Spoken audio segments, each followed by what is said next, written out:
Haha! Screw you, Merman! You didn't hit me that time, did you? With your stupid water spitty powers. What kind of lame power is that? Spitting water. The nerve.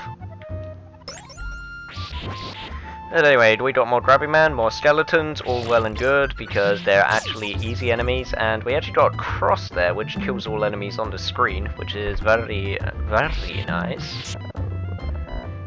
We'll make our way over here. Should be able to kill that skeleton, which we can. Move over here, almost fall off, get the axe, because it's not as, it's better than my weapon.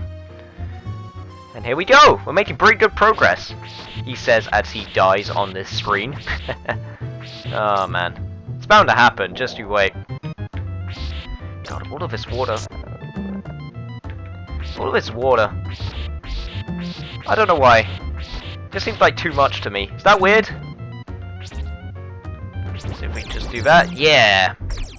Very nice, and I almost forgot that the screen doesn't scroll down. Oh, thank you, memory limitations.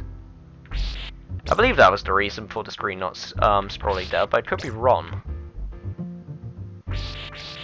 And also, crows! There we go. Crow is dead. More crows! More crows! And I'm almost dead, but I'm pretty sure I can do this section with little trouble, as long as I get this chicken, which I remembered was there just now at this second. So if we just moonwalk up these stairs, which I think is it has to be one of the greatest glitches of all time. It has to be. And also fall to my death because of bad jumping.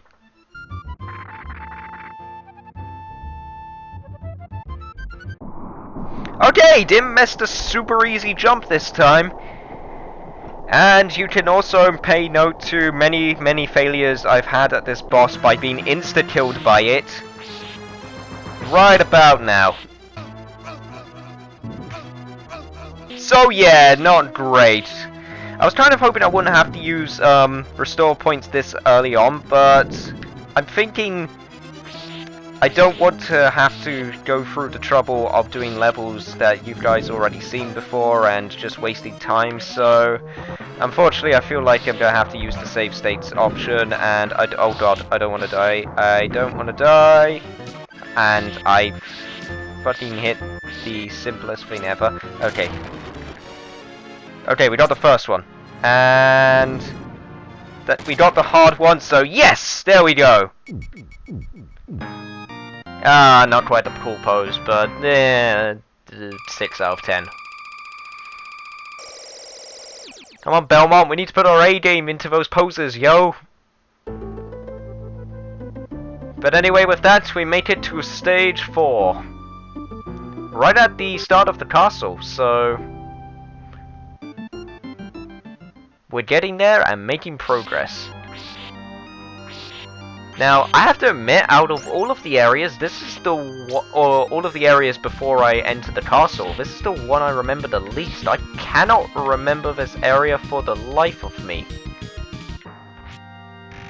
So if we just flip through here, and I was kind of hoping I would avoid the skeleton, but I guess not. And also the wall demon, which I actually remembered was there, but I can't believe I still got hit by it. Oh, it's beautiful. Anyway, take care of Grabby McGrabberson. And more of these skeletons, and these skeletons always look like gladiators to me, which maybe that's just my imagination, but there was I always thought they would look like gladiators with those armors. I guess they're supposed to be medieval, but I don't know, they always look more gladiator-esque to me.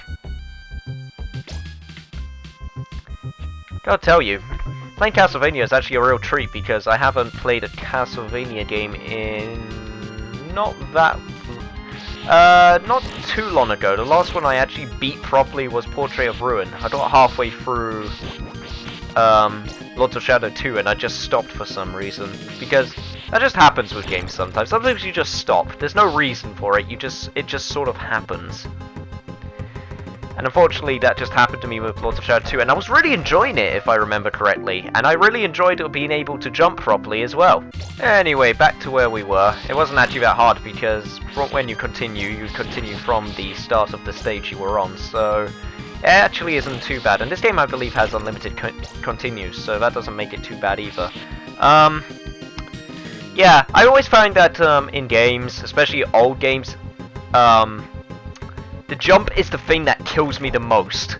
In any game where you can jump, it's always the jump to a pit of death that always kills me.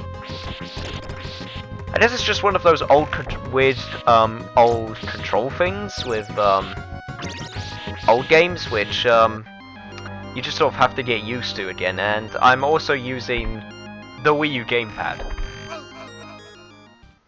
Wow! Okay, back here again, I found out a new tactic. If you just jump and mash the jump button like mad, you don't fall down and kill yourself. So, we're learning as we're going, guys. This truly is the SNES Dark Souls. It truly is the predecessor to Dark Souls. So anyway, I'm going to take out this skeleton before I even attempt to jump this, because that will be an instant death. Yes, there we go. See? Mashing buttons always works. There's no skill involved, it's just mashing buttons. That is nowhere near true at all. Ah, God. It's kind of funny. It's kind of weird that... What is with the checkered wallpaper that Dracula has for his gatehouse? I'm not entirely sure what this place is supposed to be. I have no idea. Anyway, it's time to defeat Weird Skull Man right here. So, he's a pretty easy boss. You can literally just stand underneath and get him in a lock stun like that. I got really lucky with my one, so... With that mid-boss taken care of, it's time to go to one of the most creative levels in the entire game. Now this is a story all about how my room got turned upside down, and I'd like to take a minute, just sit right there. I'm going to tell you how I became the Belmont of Transylvania.